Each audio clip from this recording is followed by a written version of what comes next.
David Crisafulli is the opposition leader in Queensland, and he joins us now.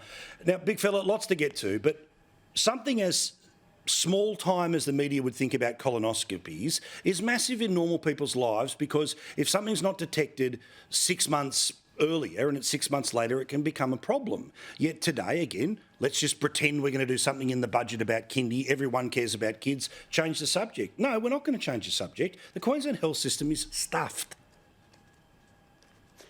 And on every metric, it was on the decline long before we knew about COVID. So the government's been in power for 8 years. For every year, we've seen a deterioration in the ambulance ramping. It was 15% when they came to office. Today, it's 41%. That's the worst in the country.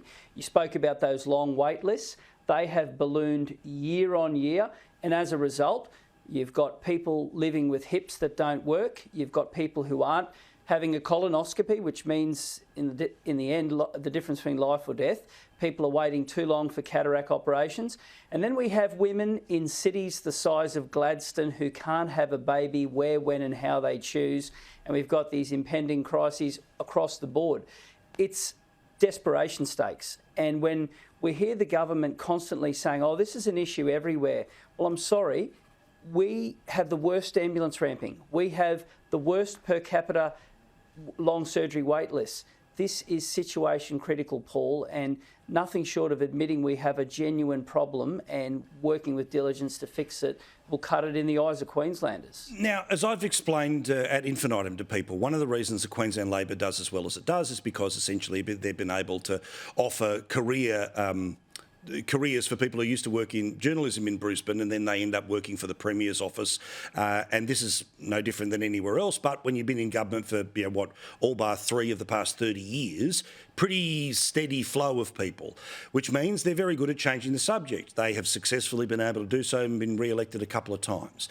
Do you think Queenslanders have finally got to the point where they're going to stop listening to what the new message is, because the reality of the message they are trying to change from is the real thing that will drive a vote and a need for change? Queenslanders have woken up to it. You're right, the Premier's got 30 media spinners. She's got 270 staff.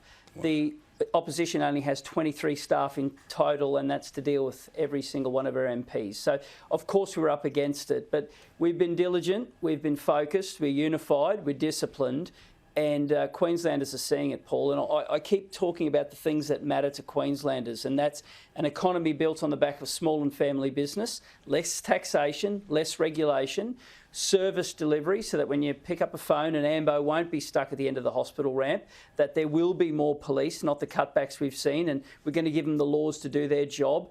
The best quality education for our kids, national parks that get looked after, they don't just let the feral pigs and weeds run rampant.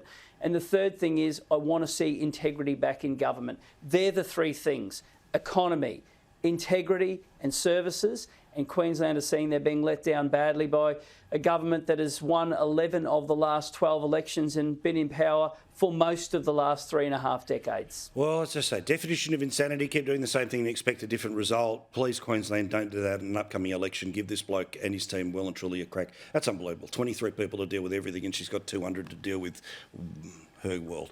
Thank you, David. We'll talk again soon. David Crisafulli is the opposition leader in Queensland.